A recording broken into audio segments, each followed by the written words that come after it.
Hello नमस्कार भाई। मैं हरिओम आप सभी को आपके YouTube channel live class with Hariom पे स्वागत करता हूँ। ठीक है, आज हम जीएस के प्रीवियस ईयर एसएससी सीजीएल के पूछे गए प्रश्न करेंगे जो 27/8/2016 को सेकेंड शिफ्ट में पूछी गई थी। 25 क्वेश्चन प्री की, उसको आज हम देखेंगे और याद करने का भी प्रयास करेंगे। उम्मीद करते हैं आप अपने घर पर बेहतरीन ढंग से पढ़ते होंगे और इसको याद करने का भी प्रयास करते होंगे। तो चलिए भाई, क्लास को हम आगे बढ़ाते हैं और हमें विश्वास है कि आप जरूर इससे बहुत आपको फ़ायदा पहुंचने वाला है। ठीक है, सिर्फ आप इस पर क्या कीजिए, विश्वास कीजिए, क्योंकि ये क्या है, प्रीवियस ईयर क्वेश्चन है, अब इससे बहुत ज़्यादा ही फ़ायदा पहुँचता है। ठीक है, तो हम भाई क्लास को आगे बढ़ाते हैं। नेट न्यूट्रलिटी क्या है? नेट न्यूट्रलिटी क्या है? तो आपसे कोई क्वेश्चन पूछा है नेट न्यूट्रलिटी क्या है, तो नेट न्यूट्रलिटी इंटरनेट सेवा प्रदाता कंपनियों, आईएसपी और सरकारों को इंटरनेट में पाए जाने वाले सभी डाटा के लिए साथ समान रूप से व्यवहार करना चाहिए। यह क्या है? नेट न्यूट्रलिटी है। आगे बढ़ते भाई। उत्पाद शुल्क किस पर लगाया जाता है? उत्पाद शुल्क किस पर लगाया जाता है? तो उत्पाद शुल्क माल के उत्पादन पर लगाया जाता है। किस पर लगाया जाता है? माल के उत्पादन पर। क्वेश्चन नंबर 3 पे जाते हैं। स्वर्ण क्रांति किसके बढ़त को इंगित करती है? तो स्वर्ण क्रांति बागवानी से संबंधित है। ऑप्शन नंबर सी मेरा क्या हो जाएगा? सही हो जाएगा, थर्ड। चलिए आगे बढ़ते भाई। गर्म जल बैग में जल का उपयोग किया जाता है क्योंकि गर्म जल बैग में जल का उपयोग क्यों किया जाता है? उसका विशिष्ट उष्मा ज़्यादा होती है। उसका विशिष्ट उष्मा उष्मा क्या होती है भाई? ज़्यादा होती है। उसका विशिष्ट उष्मा ज़्यादा होती है। ठीक है, गर्म जल बैग में जल का उपयोग इसलिए किया जाता है। आगे बढ़ते हैं। जनहित याचिका का मतलब क्या है? जनहित याचिका का मतलब क्या है? तो मेरे भाई, जनहित याचिका का मतलब किसी व्यक्ति द्वारा अदालत में जनहित में लाया गया मुकदमा। ठीक है, जनहित याचिका या इसको हम लोकहित मुकदमा के नाम से भी जानते हैं। ठीक है, तो जनहित याचिका का मतलब क्या है? किसी व्यक्ति द्वारा अदालत में जनहित में लाया गया मुकदमा। ठीक है, आगे बढ़ते हैं।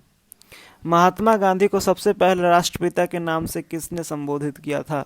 महात्मा गांधी को सबसे पहले सुभाष चंद्र बोस ने राष्ट्रपिता के नाम से संबोधित किया।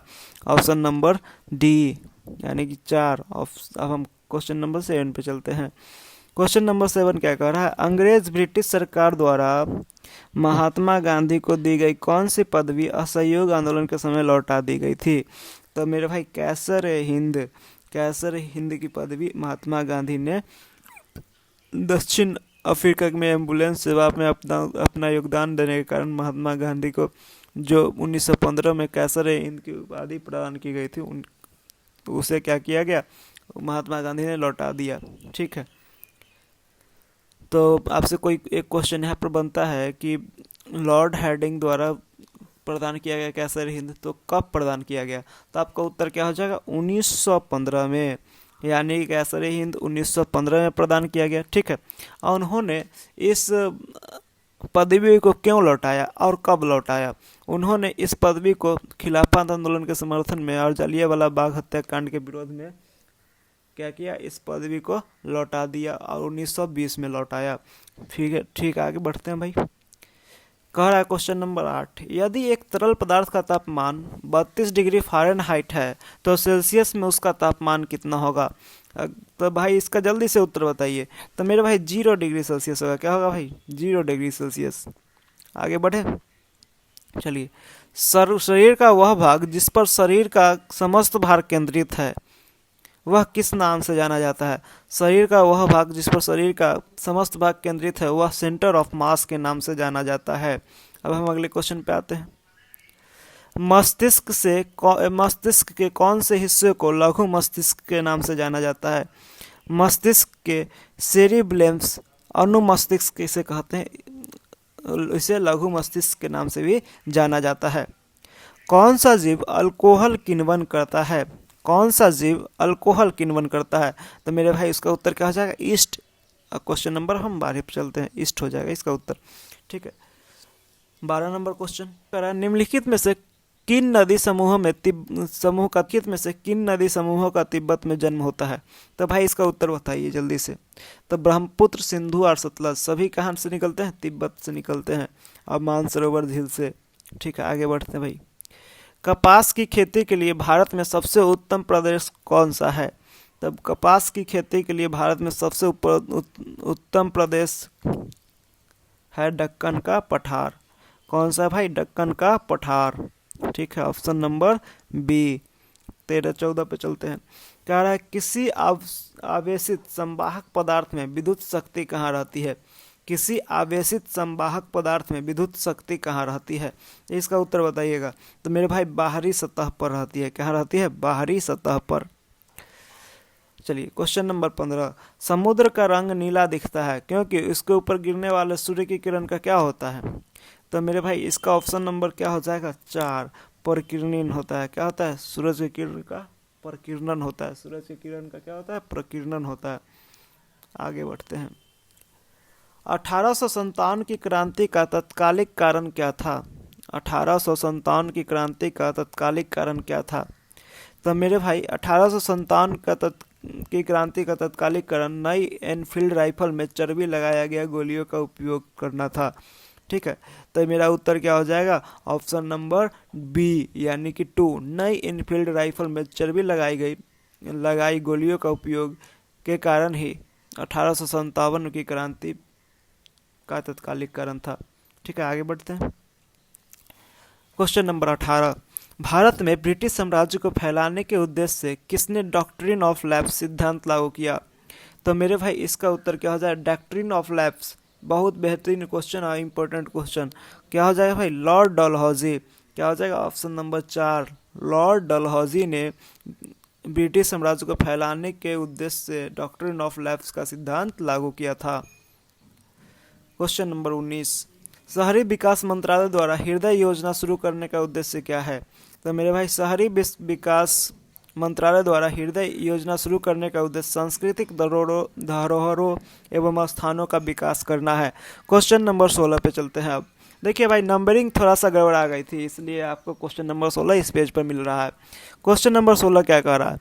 किस दशा मोड से संबंधित कंप्यूटर एक दूसरे को फ्रेम सीधे भेज सकते हैं? किस दशा मोड से संबंधित कंप्यूटर एक दूसरे को फ्रेम सीधे भेज सकते हैं?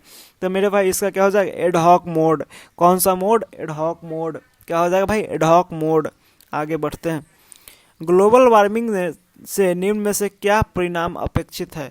ग्लोबल वार्मिंग से निम्न में से क्या परिणाम अपेक्षित है? तो मेरे भाई इसका उत्तर जल्दी से बताइए। ग्लोबल वार्मिंग से निम्न में से क्या परिणाम अपेक्षित है? तो जल्दी से बोलिए भाई। समुद्री स्तर में वृद्धि, बिल्कुल सही। फसलों में बदलाव होगा, ये भी सही है। तटरेखा में बदलाव होगा, यही सही है। तो यानी कि सभी विकल्प सही है। Option number 4। संघीय सरकार के राजपत्रित अधिकारियों को निम्नलिखित में से कौन नियुक्त और बर्खास्त कर सकता है?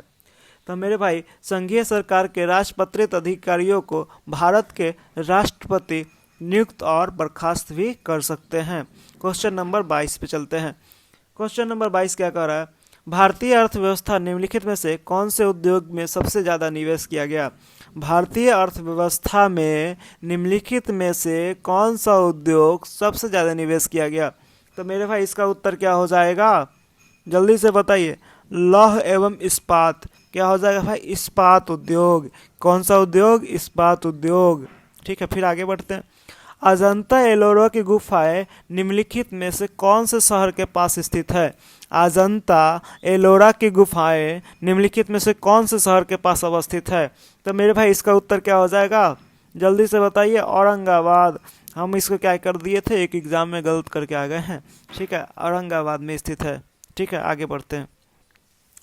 अमेरिकी संसद का नाम क्या है? अमेरिकी संसद का नाम क्या है? तो मेरे भाई अमेरिकी संसद का नाम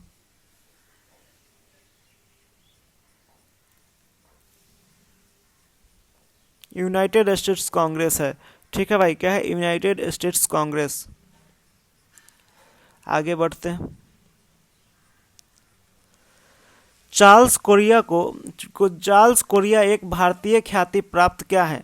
चार्ल्स कोरिया एक भारतीय ख्याति प्राप्त क्या है? तो मेरे भाई चार्ल्स कोरिया एक भारतीय ख्याति प्राप्त वास्तुकार नगर योजना विशेषज्ञ हैं। ठीक है, तो मेरे भाई आज भर के लिए इतना ही। फिर मिलेंगे हम क्वेश्चन नंबर अगले वीडियो में सेट नंबर 4 के साथ। और तब तक हंसते रहिए, मुस्कुराते रहिए, जीवन में जिसा लेते रहिए। जय हिंद। फिर मिलेंगे कल।